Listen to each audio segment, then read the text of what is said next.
Thank you for joining me for this episode of Entrepreneur Encounters. In today's episode, I'm going to interview Pat Miller, the founder of the Small Business Owners Community. Pat is a classic radio guy turned entrepreneur who not only has a great radio voice, but has a great story to tell. Let's listen. So I thought I was going to be a radio guy my whole life. I went to school for it, traveled all around the Midwest as an on-air talent, building radio stations, coaching air talent, making deals and promotions agreements. And then I realized, I need to go do something else. And as I went out and started consulting small business owners, I leaned on my roots of bringing people together and creating shows and content for people. And that really took hold during the pandemic. March 18th, like the day after the NBA canceled and Tom Hanks got COVID, we all knew we were in for something. So I started a daily Zoom show that we called Small Business Rally Point and held this 1-hour show every day for about 60 or 80 days in a row. And at the end of that, someone said, "Hey, you've built a community here." Like, oh yeah, I guess we kind of have. So we started the Idea Collective Small Business Incubator June 1st, 2020, with a mission to bring small business owners together so we could all grow as a group. I love this. Sometimes business models are something we fall into. Pat, out of a necessity to build some community around a crisis event, had built up an amazing support network. And people figured out even before he did, hey, there's already another business model here. You are addressing a problem with a solution that's unique and powerful. And have you considered turning this into a community? Listeners to Entrepreneur Encounters will know that we've talked about this a lot at MKE Business Coach. Customer discovery. In this case, Pam didn't go out with a set of questions to ask. He was already serving his target customer, making adjustments on the fly because of his natural compassion, desire to help and serve, and his core belief that you can't grow it alone. You cannot grow small business alone.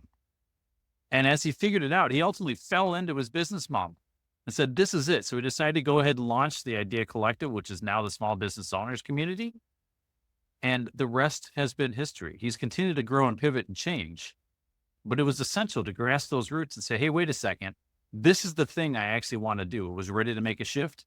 Let's get it done. I went on to ask Pat, why go on to become an entrepreneur in the first place? You have amazing skills, amazing talents, a great voice, lots of experience. Let's hear what he has to say. It was partially because of necessity. When you're in the business and I was kind of unique in the business, not unique because I was so good, unique because I didn't really have a home. I like to build radio stations. I like to be an on-air talent, and I like the business side as well. And the majority of folks, by the time they get in their mid-40s, they pick a lane. Either they're a programmer and they build stations, or they're an on-air talent and they just want to do a show, or they're a sales or manager person and they like the business side. I like to dabble in all of them.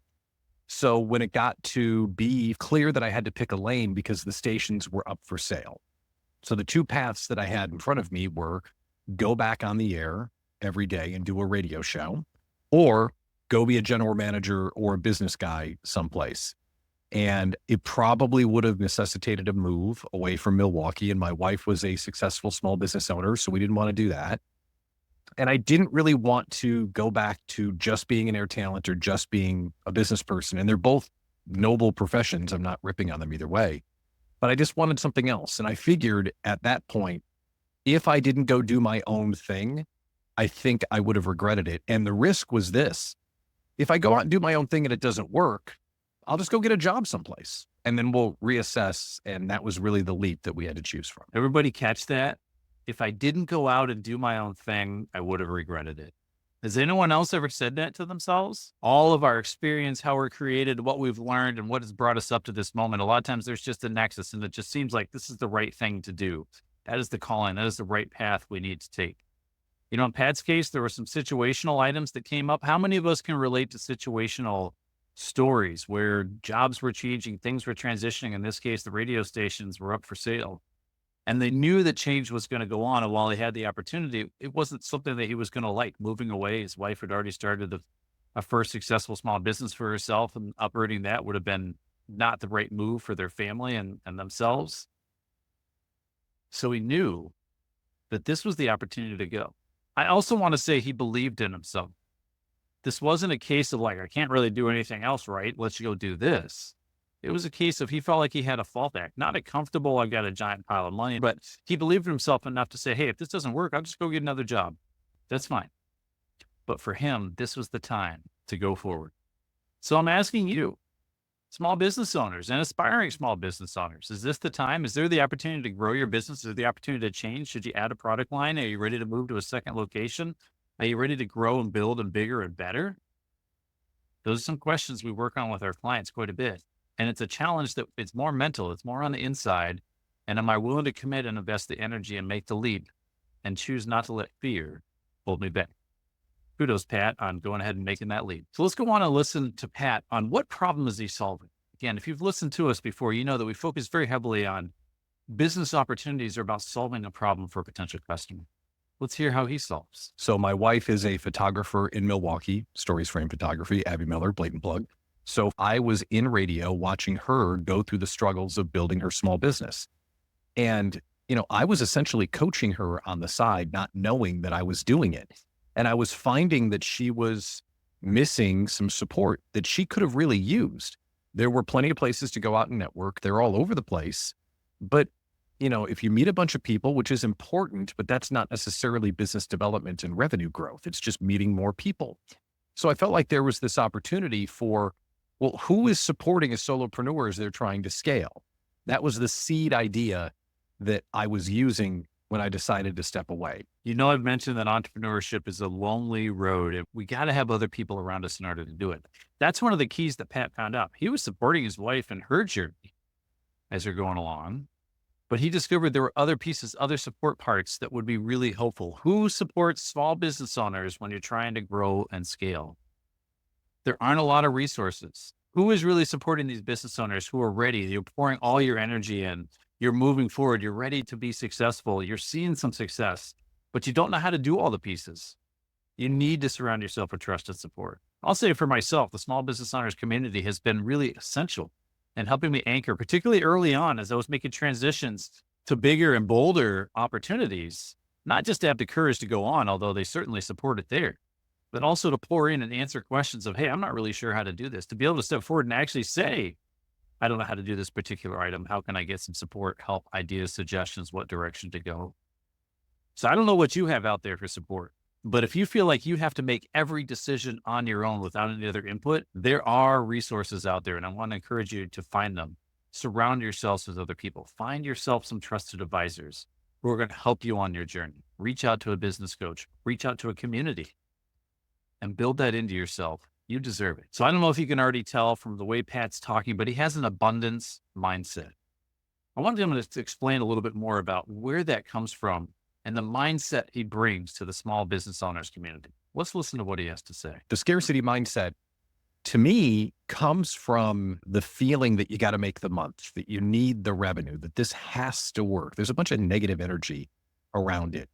And when I work with people and what I want people to do is start the conversation not with who you're going to sell things to. Start the conversation with, what do you love to do? Because this is the part of my story that I want to project back to everybody, is we are all talented to go get a job someplace. We are all smart enough to do something that someone tells us to do. But life is too short to build somebody else's dream. And that is my call to action. So when I was in the radio industry trying to figure out what I was going to do, I'm on the planet to help people think bigger.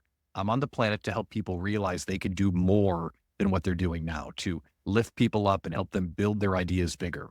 So I like to help people start with, what do you love? What feels like play to you? And then identify the audience that needs that. Because when you're operating from that thing that feels like play to you, that you love to do, you end up doing better work. You can charge more, you can be known for something, and you can identify a more narrow target audience and be known as the person for those people. So the scarcity mindset really comes from, I think, oftentimes people that aren't really clear and haven't really narrowed down on the one or two things that they love to provide. And that takes a lot of courage. It takes a lot of guts to say, some people hire me to do this thing, but I don't love doing it. I love doing this. Okay, great. Run for office on that. All right. My first comment on that is I want you to go back and re-listen to what Pat just said. This is probably my favorite synopsis of what small business is all about, what entrepreneurship is all about. So when you're done with that, catch up to us and listen. Life is too short to build someone else's dream, right? And another line he's got is don't grow it alone. These are such powerful pieces that we can have. And it comes from that abundance mindset that we were talking about, that ability to shift and change and know that there is more out there. I can provide something that someone else needs, and I have those skill sets. So here's a really important takeaway that I want everyone to really grab here. Do you love what you're doing? Have you found that spot where for you doing these things feels like play? Let's think about many established business owners. A lot of times we had a dream, we had a vision, we thought we were where we wanted to be, and we built something that was successful. And it is successful, but all of a sudden, perhaps it's no longer fulfilling. Maybe it's not challenging. Maybe we've grown through that piece and we're ready for something else.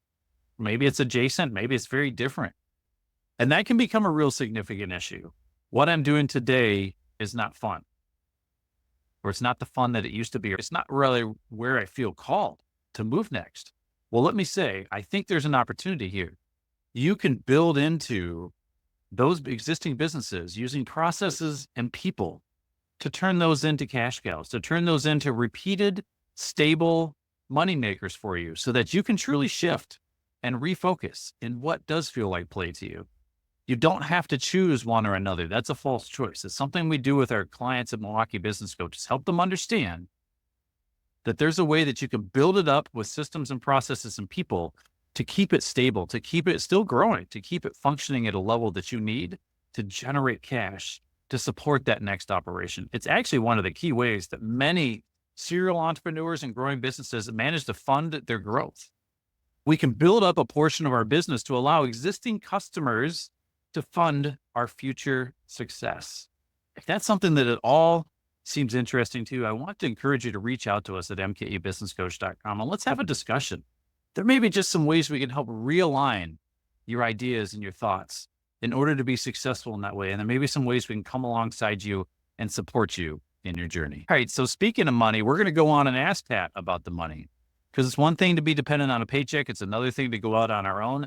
It's another thing to shift business focus. There's a fear on, man, this thing is making me money. What if I go over here and I take my eye off the ball? But let's find out how Pat decides to fund his business. A lean couple of years for sure. And the mindset was, if we can get through the first few years, we're going to be okay.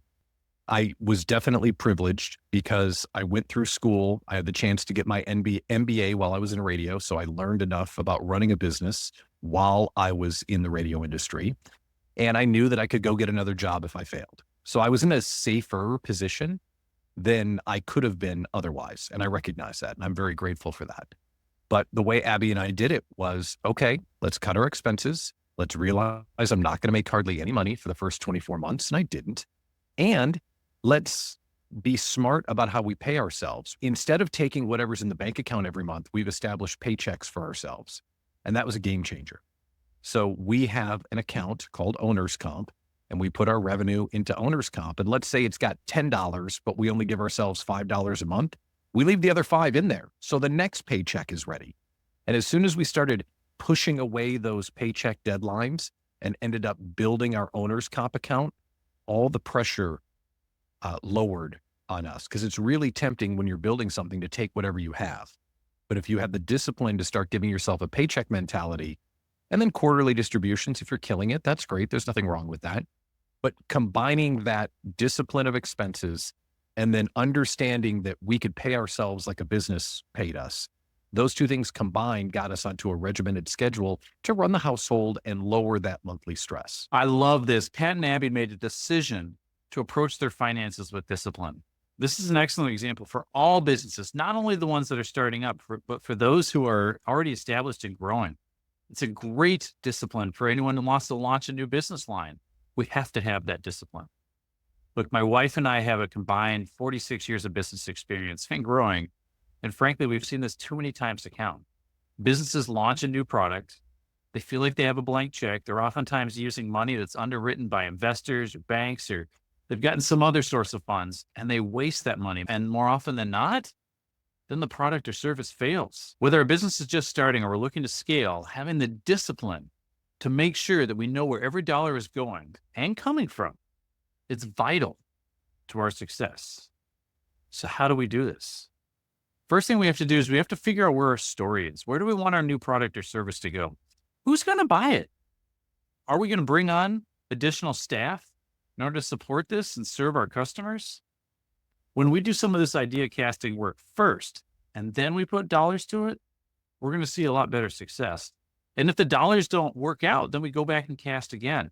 I want you to think about failing forward fast so that we're not pouring lots of money down the drain, but we're figuring out how to pivot because we know what we're looking for and what we want to look like.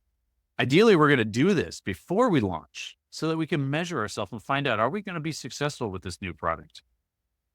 And if we can adjust when things aren't going well, that's ultimately the key to success. As my wife and partner, Kate, likes to say, there's a train wreck coming. We can see it way down the track and be able to adjust course. I can't emphasize how important this is.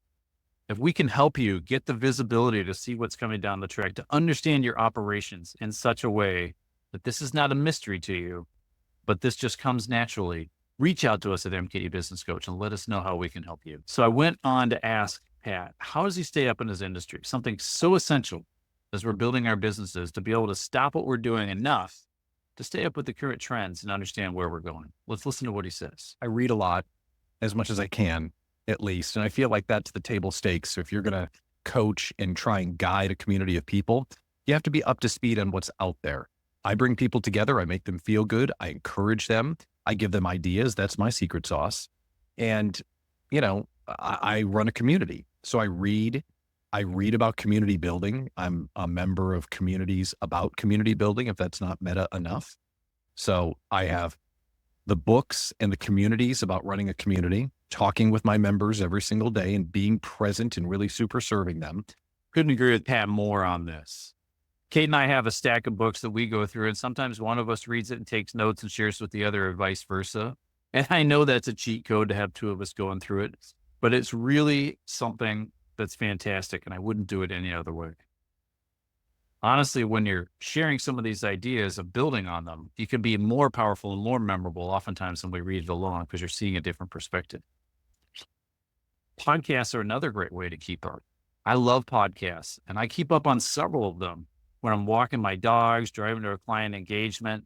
Keeping current on our industry is something we emphasize at MKE Business Coach. I went on to ask Pat, who is it that has helped him get as far as he has in his business? Essentially, who is his trusted support for all these years? Let's listen. If we were going to do the credits of where I've gotten to, all the people that have helped me, it's an infinite number of people that have helped me. I've hired coaches. Don't ever skimp on hiring a coach.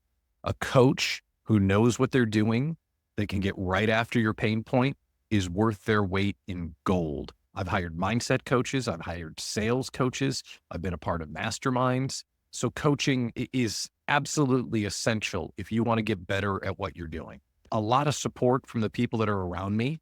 And, you just have to have the courage to follow your gut and follow your heart and realize, like I said before, you owe it to yourself to do what you love. Thanks, Pat. Coaches who know what they're doing can really pinpoint the problem and get you going. They can help free up your mind so that you get out of your own way and start doing what you're going to be successful in.